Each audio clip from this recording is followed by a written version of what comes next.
25 with Deanna O'Donnell. News 25, local news you can count on.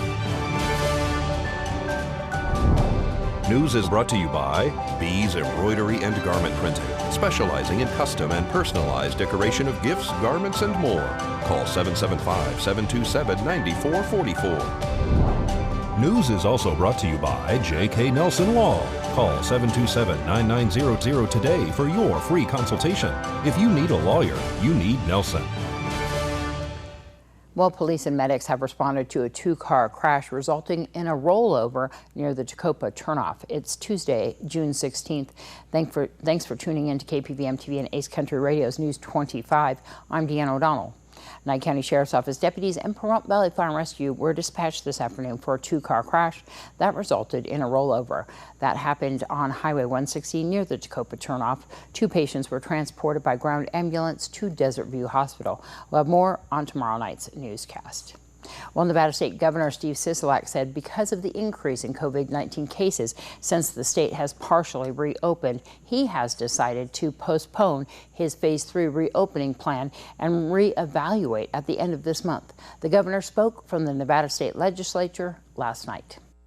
I said I would evaluate 2 to 3 weeks worth of data in making decisions on moving forward, or if necessary, pausing to determine if Nevada is still moving in the right direction. On Friday, we hit 2 weeks since Phase 2 officially began, and this Thursday will mark 2 weeks since gaming properties in Nevada were able to reopen with social distancing conditions and other restrictions set out by the Gaming Control Board in line with the state standards. Before expanding our reopening and entering a Phase 3, we must continue to allow ourselves the time to evaluate this new medical information along with the impact of reopening to make sure we're doing all we can to protect ourselves and the capacity of our healthcare system to respond to the virus. As the governor of our neighboring state of Utah said late last week, we don't want to go forward and then take a step backward. As I've said before, the virus is what drives the timeline. We were able to enter Phase 1 and Phase 2 because Nevadans were staying home as much as possible and generally wearing face coverings, washing hands frequently, and maintaining 6 feet of social distancing. Now is not the time to abandon these protective measures. It is a time to double down on them. We can only stay open if we stay safe. Well, 15-year-old Adam Lane has been found. We aired the story yesterday. We interviewed his mother, Heather, who contacted us to tell us that she has found her son in Henderson and he has been safely returned home here to Pahrump. Well, medical experts with the World Health Organization are still concerned about the spread of the coronavirus, and public education is one of the best ways to help spread the virus, or stop the spread of the virus, actually. In this video produced by the World Health Organization, experts address 5 things to know about COVID-19 transmission.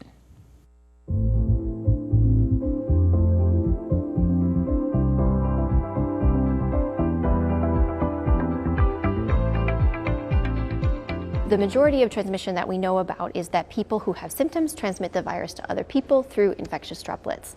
But there are a subset of people who don't develop symptoms. And to truly understand how many people don't have symptoms, we don't actually have that answer yet. So when we say asymptomatic, we mean somebody that does not have symptoms and does not go on to develop symptoms. Truly no symptoms. We know a number of them who are reported as asymptomatic actually may have mild disease. They may go on to develop symptoms. They may not quite register that I'm sick. You know, I just feel a little bit unwell. I'm just a little bit under the weather. I'm feeling a little bit fatigued. And some of those individuals we would classify as pre-symptomatic, which means they have not yet developed symptoms. We know from some of the viral shedding studies from some of the lab work that there are people who are infected with COVID-19 that can be PCR positive, that can test positive 1 to 3 days before they develop symptoms. And that's something that we've known for quite some time now. What we need to better understand, and this is one of the major unknowns, is what proportion is that is contributing to transmission. When you sing or you're shouting in a nightclub because you can't hear your friend and you're saying, can you hear me? And you're close by and you're projecting your voice at someone, then it's clear that in that situation, if the virus is present in your upper respiratory mucosa, then there's every likelihood that you can project that virus.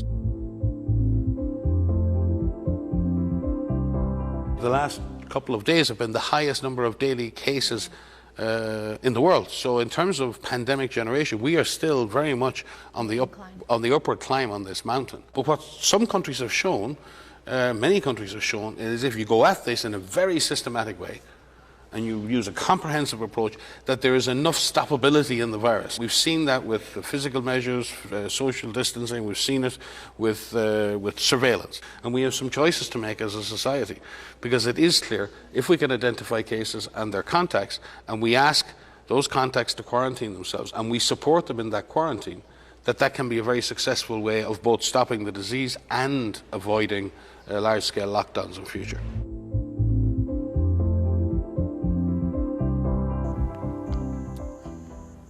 An emergency COVID-19 drug is losing FDA approval. Amazon founder Jeff Bezos says he'll testify before Congress, and Hertz warns investors that they may never get a return on their investment. Here's Angela Miles with today's Business First Brief. Topping our news, the FDA is no longer granting permission of hydroxychloroquine to be used as an emergency drug during the pandemic. Back in March, that drug received emergency authorization when no other options were available for coronavirus patients. Amazon CEO Jeff Bezos reportedly will testify before lawmakers. Members of the House want to know more about the tech company and whether it violated competition laws. Investors who bought shares of car rental company Hertz are being warned they may never get their money from that investment. Hertz filed with the SEC using the word worthless 5 times in its request to sell up to $500 million in shares. Investors suddenly started driving that stock higher last month. Hertz notes people who did not sell in time likely lost their money unless there's a significant change in travel trends. To find out where you can see us every day, go to businessfirstam.com. Thanks so much, Angela. More news right on the other side of this break. You're watching News 25, the most recognized and farthest reaching local news in Nye County. News 25, local news you can count on. The public is invited to take part in the Ask the Medical Experts Town Hall meeting about the coronavirus on Thursday, June 18th at 10 a.m. Community members may submit questions in advance via email at cctv@clarkcountynb.gov. That's cctv@clarkcountynb.gov, or via Clark County's Facebook, Instagram, or Twitter social media sites. The Town Hall will feature Dr. Luis Medina Garcia, UMC's infectious disease physician. UMC Chief Experience Officer Deanna Cohen will host the event. A homeless man who'd been living in a Tonopah cemetery is under arrest and accused of disturbing grave markers and other cemetery property. Yejo Ojeda Kalviak has been booked into the Tonopah Detention Center on 4 counts of destroying, damaging, or disturbing cemetery property and 1 count of first-degree arson.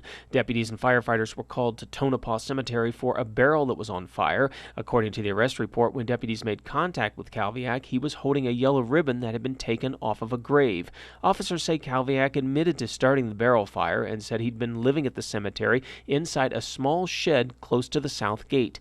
In their report, deputies say they noticed 2 grave markers by the opening of the shed and found a small grave marker inside the shed that they describe as having been pulled from the ground and commonly used to signify where veterans are buried. They also discovered a glass cup, Pittsburgh Steelers memorabilia, and 3 deer horn sheds, items that one officer recognized from having been originally placed on another grave site at the cemetery. Officers say Kalviak claims several of those items were his, saying he had found them in a nearby trash can. Well, we have an update on an accident that we told you about a few days ago. A man who crashed his off-highway vehicle while fleeing from Nye County deputies last week is now under arrest and facing charges. 23-year-old Adrian Macklin Hicks of North Las Vegas has been booked into the Nye County Detention Center on 1 count of driver disobey of a peace officer where persons or property are endangered and a probation violation. He was arrested last Thursday after he fled from deputies, then crashed his OHV. News 25 was at the scene shortly after the chase ended. The sheriff's office says it all started when deputies who were wrapping up a call for service near Comstock and Blagg observed the OHV speed southbound past them. Deputies say that as they attempted to catch up, the vehicle appeared to be doing donuts and swerving from lane to lane. After activating their lights and siren, the OHV eventually stopped at Blagg and Gamebird, but as deputies approached the vehicle, the driver, later identified as Macklin Hicks, took off eastbound on Gamebird. The pursuit came to an end on Pahrump Valley Boulevard when Macklin Hicks lost control of the OHV and rolled the vehicle onto its side after sideswiping an SUV that had pulled over for the deputies. He was arrested without incident and taken to jail. Well, Nevada has joined a growing list of states nationwide allowing supplemental nutrition assistance program benefits to be used in online grocery purchases. Nevada EBT cardholders can make online purchases at participating Walmart stores for pickup or home delivery. Cardholders statewide can also place orders through Amazon for home delivery. Additional expenses, including delivery fees or ineligible food or home purchases, cannot be paid for with SNAP EBT and will require a split transaction. For more information, you can find them on the web at dwss.nv.gov. That's dwss.nv.gov. The Nye County Department of Emergency Management is receiving 2 vehicles thanks to donations by the state and federal governments. County commissioners approved the acceptance of those trucks, a 2006 brush fire engine from the Bureau of Land Management and a 2009 GMC Yukon SUV from the Nevada Department of Public Safety. Department of Emergency Management Director Scott Lewis says the trucks will bolster local capabilities. Possible action, discussion, deliberation to accept the donation of a 2006 International Type 3 brush fire engine from the Department of the Interior, Bureau of Land Management. Motion to approve. Chair. Second. I have a motion and a second to approve. Chief, did you want to say anything? Or? The only thing I wanted to say, there was no cost associated with this donation. The truck's in very good condition. It's available for anyone throughout the county, given the need, and it's also parked in the parking lot if you want to inspect it at your convenience. It's a brush truck. It is. It's a Type 3. Yep. Okay. Further discussion, Commissioner Cox? Just out of curiosity, how much mileage does it have on it? Off the top of my head, I'm uncertain. It's under, I believe it's under 100,000 though. It's a diesel too, right? It is, yes. Yeah, I go. We're good for years then. Those things go forever. Yeah. They keep them in good shape, in general. Item 32 for possible action to accept the donation of a 2009 GMC Yukon XL from the state of Nevada Department of Public Safety. Yeah, is that one diesel also? It is. This is actually a gasoline engine on this one. It's an SUV. It is the equivalent to the DEM Ghostbusters vehicle, if you have the opportunity to look at it. It is intimidating when you look at it, but it's really geared for communications. It's a single-man unit. And it can also, was instrumental with IT. So if we have down communications anywhere in the county, especially in remote areas, it's 4-wheel drive. It can be moved into those areas to reestablish. More with News 25 after this break. You're watching News 25, brought to you by Mountain West Lawyer, Injury Attorneys, 727-9500. News 25, local news you can count on. Well, heart disease is the leading cause of death in the United States, but it doesn't have to be. Pahrump cardiologist Dr. Tally Eric says people with heart disease can be treated if their condition is diagnosed before it's too late, and he's expanded his office to provide more care options for patients. So I moved to the Healthcare Partners building in January of 18. I was the last person with the company to move over. And in the following year, I decided to open my own private practice and clinic within the Healthcare Partners building. So I established Pahrump Cardiology on May 1st, 2019. And as of January of this year, morphed into Pahrump Cardiology and Family Practice. I wanted to provide an opportunity for these 2 absolutely fabulous nurse practitioners in town, Melanie Lentz and Marquita Arajo. And they were available. And I thought this would be a great complement to my practice. Many of the patients who see me already have a primary care, but many don't. On the other hand, they have a large population of primary patients who've never seen a cardiologist or had any heart evaluation. And that ultimately is our #1 most common health problem. And what's great about cardiology diagnostics, whether it's ultrasound or whether it's a stress test or a monitor test, is most diseases can be detected early so you can do an intervention to prevent a catastrophe. They do what I would call general medicine, but they did spend 5 months with me in the Healthcare Partners location, and I was able to mentor them very closely on cardiology. So I would say that from a preventive standpoint, they're excellent. They know how to handle a vast array of cardiac problems from the prevention standpoint, the follow-up standpoint. They know what tests to order and how to interpret many of them, and I'm just a text or phone call away for them. So I'm still at the Loop Road location. That's where all the diagnostic cardiology equipment is. I'm there. I'm known there, and it's a great location. Provides great support and a space for me. But we did not have enough room there to do the family practice. So we found a wonderful space there on Calvada across from the old Healthcare Partners building, a beautifully remodeled space. So they have 3,000 square feet, 3 times as much space as I've got. And that's their location. Not to overstate the case, but we can say definitively we have saved many lives through early diagnostics. Well, you can learn more about Dr. Eric and his team of medical experts by visiting them online at pahrump.cardiology.com.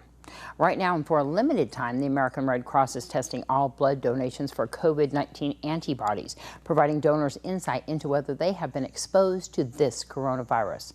At the same time, there continues to be an urgent need for blood donations as hospitals resume surgeries and treatments that require blood products.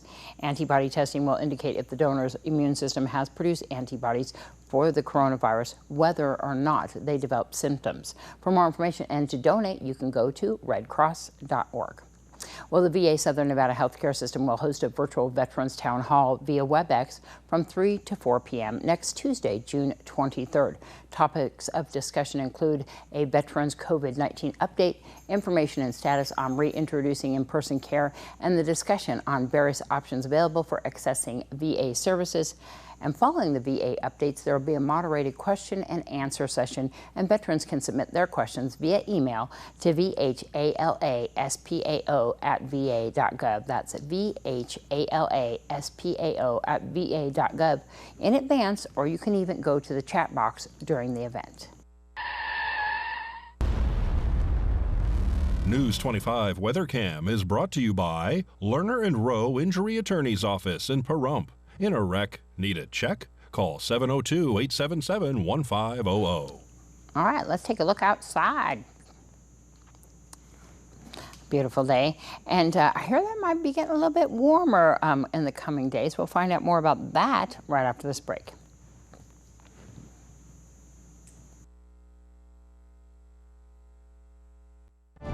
News 25 weather is brought to you by Dairy Council of Nevada. The splash of cream in your coffee, the dollop of sour cream on your burrito, the melted toasty cheese on your pizza. Undeniably delicious, undeniably dairy. Enjoy what's real. Hello and welcome back to News 25. I'm Michael Donohue with today's weather. In Las Vegas, we had a high of 98, a low of 74. Death Valley, 109, their low of 78 degrees. 97.65 in Amargosa. 93.63 in Beatty. 87.50 in Goldfield, 84.47 in Tonopah, 72 a low of 40 degrees in Carson City, 79.43 in Fallon, and finally up in Fernley, 77, their low is 41 degrees. Now today in Pahrump, we saw sunny skies. Our high today was 95 degrees. Winds out of the south up to 18 miles per hour, 15% humidity, and our sunrise at 5:25 this morning. Now for tonight, we're expecting clear skies. Our low is going to be 64 degrees. It is 94 outside currently with 18-mile-per-hour winds out of the east-southeast. Our humidity at 22% and 8:03 tonight expected for our sunset. Now taking a look ahead to that 7-day, pretty much expecting nothing but sunny skies with the exception of Saturday where we do have some clouds rolling in. Now we also are still going to be dealing with those high winds up to 13 miles per hour on Wednesday and then 11 and 12 miles per hour from Saturday through Tuesday. Now, it's still getting pretty hot outside from Wednesday to Friday now. We're going to be seeing our temperatures in those 90s, between 92 and 99 degrees. On Saturday, we're going to jump up to 102 degrees and slowly work our way up to 105 by next Monday and Tuesday. Now, a similar story for overnights. On Wednesday and Thursday, we're going to be seeing lows of 64 and 67 degrees, working our way up to a low of 70 on Friday, then up to lows of 74 degrees from Sunday all the way through next Tuesday. So now with that, we're going to throw back to the desk with Deanna. Thanks so much, Michael. And that's going to wrap up this edition of News 25. I'm Deanna O'Donnell from all of us here at KPVM-TV and Ace Country Radio. Have a great night. See you.